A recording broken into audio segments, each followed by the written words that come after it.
Buffalo too.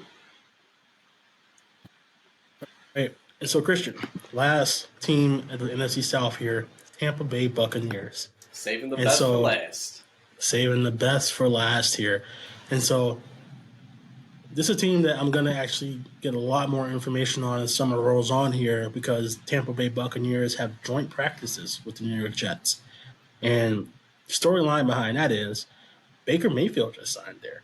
And if you don't know the story, when Baker Mayfield was coming out, he ended up going first overall to the Cleveland Browns in a year where everybody thought the Browns was going to take Sam Darnold, right? Jets love Sam Darnold. It's like, man, we wish we had an opportunity to get you, but we know you're going number one.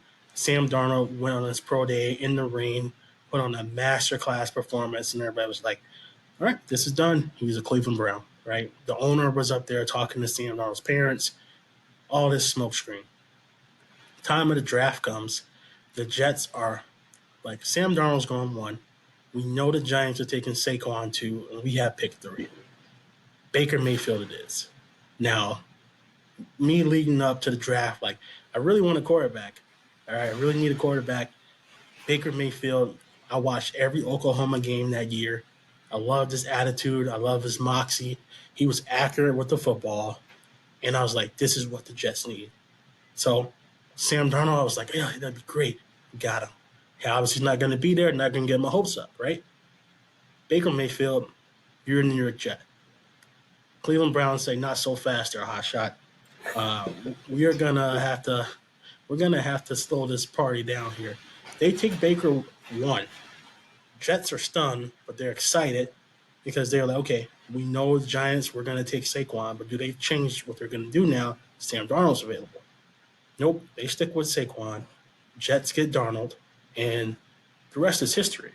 So now, fast forward to today, the Jets are going to be able to get an up close look at Baker Mayfield and see what they could have had during these training camp practices because Tom Brady's no longer there.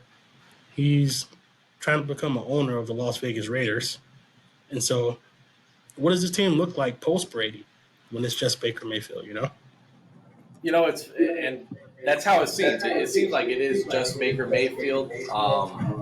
Kyle Trask, what are you doing, dude? What are you doing? The former second round pick out of Florida. This is the opportunity you've been waiting for. You knew you had no chance to beat out Tom Brady, obviously. Really, you're going to lose out to Baker freaking Mayfield? I mean, at his best, who might be an average quarterback again at best, and that's only if he's playing consistently. Um, the stuff with Baker Mayfield last year with the Rams, that comeback victory against the Raiders. I mean, that was all fun and all, but come on, man, come on. I'm kind of over it. I want Kyle Trask to wake the hell up and win this competition just so we see something different. It might not be great. It might be worse than Baker Mayfield. I didn't love Kyle Trask coming out of the draft, but I kind of liked him. I thought that it might have been a chance that the Bears would have drafted him, maybe if he fell to second, third round, and he, of course, did go, I think, last pick of the second round to the Tampa Bay Bucs.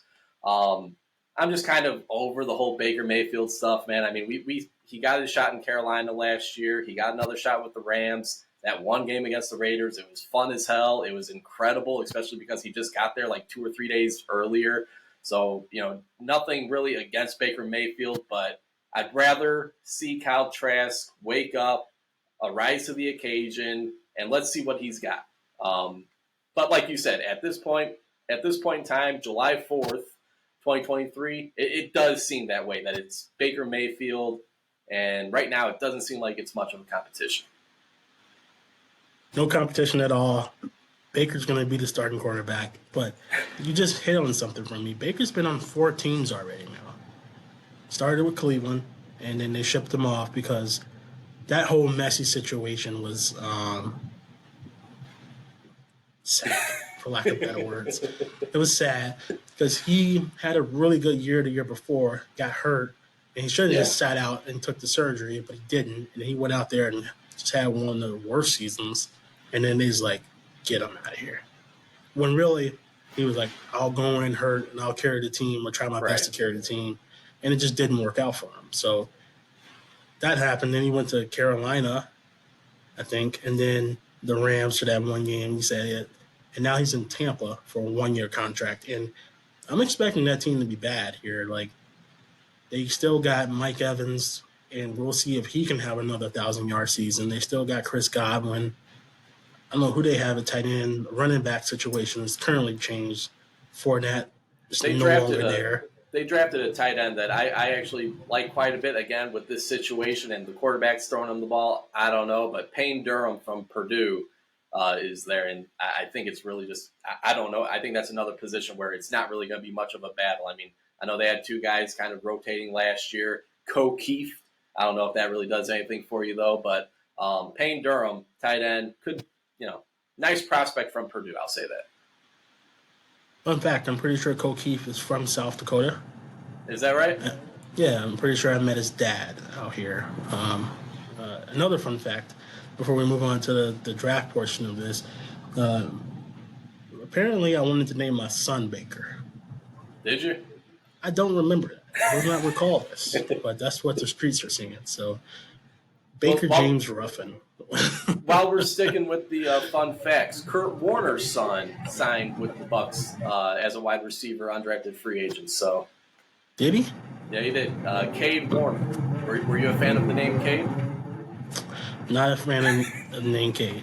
Cade doesn't do it for me. All right. Speaking undrafted free agents drafts, let's talk a little bit about what they did in the draft here. So they've got Kalijah Cansey, who was in consideration, I think, for the Jets in that 13 to 15 range. Defensive tackle from Pittsburgh. He measures the same as Aaron Donald, moves the same as Aaron Donald. But there's only one Aaron Donald. But we really get to see all the hype around him. I know the Tampa Bay Bucs wanted two players. One was Kalijah, one was another player. I think the first player they had went off the board, and they were like, well, it's easy. We love Kalijah, bring him in. So I'm looking to see how he performs this summer. Does he look like an unstoppable force in the middle? Does he show signs he can be an Aaron Donald? We'll see with that. And then they also grabbed Cody Mauch, the guard from North Dakota State. This dude's story is kind of wild. I don't know if Very, people, very wild. I'm gonna try to tell it. Let me know if I messed something up here. But came into NDSU maybe weighing 160, 170. Very quickly put on a lot of weight. Lost his two front teeth and became a guard. I don't know how he lost his teeth, but hockey. Lost his teeth playing hockey. Became a guard, and now he's just a lovable 300-pound fucking 300-pound grizzly bear. Came in 4 or 5 years ago, 160 pounds. Now he's almost double that. Yeah. Guy's transformation to be an offensive guard was crazy. And, the Bucs really like him. I think they took him in the second round here. So they're trying to do something to shore up the offensive line for the quarterbacks and give their offensive weapons a chance to succeed. But Cody Mauch, good luck down there. Got to put on probably even more weight in order to block the likes of Aaron Donalds in the world or Jeffrey Simmons and stuff like that. If you go to his profile on the North Dakota State website, it has a picture from each year that he was there, and it's probably one of the best things I've ever seen. I mean, you look at his freshman and sophomore year, you think there's no way in hell this guy that you see, junior, senior year, how is that the same person? I mean, it's amazing. But, yeah, really like those two picks from the Tampa Bay Buccaneers. The Aaron Donald comparisons with Kalijah Cansey again. Is that like the Derek Carr and the quarterback that they drafted there? Is it the same situation because they went to the same school? I don't know, but I will say Kalijah Cansey, it's crazy to think that he's more deserving of that comparison, I think, than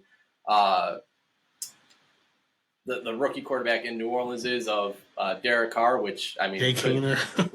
Jay Kaner, which could be looked at as an awful insult, an awful insult by just saying that Kalijah Cansey's more closer to a Hall of Fame player than Jay Kaner is to Derek Carr. But anyways, really like what the Bucs did with those first two picks, and we'll see. I mean, I think they could be trending towards a top 5 pick this year. I think they could be pretty bad, but they do have some weapons. Obviously, starting off with, of course, as you mentioned, Mike Evans and Chris Godwin. I mean, those guys aren't going anywhere. At least it doesn't seem.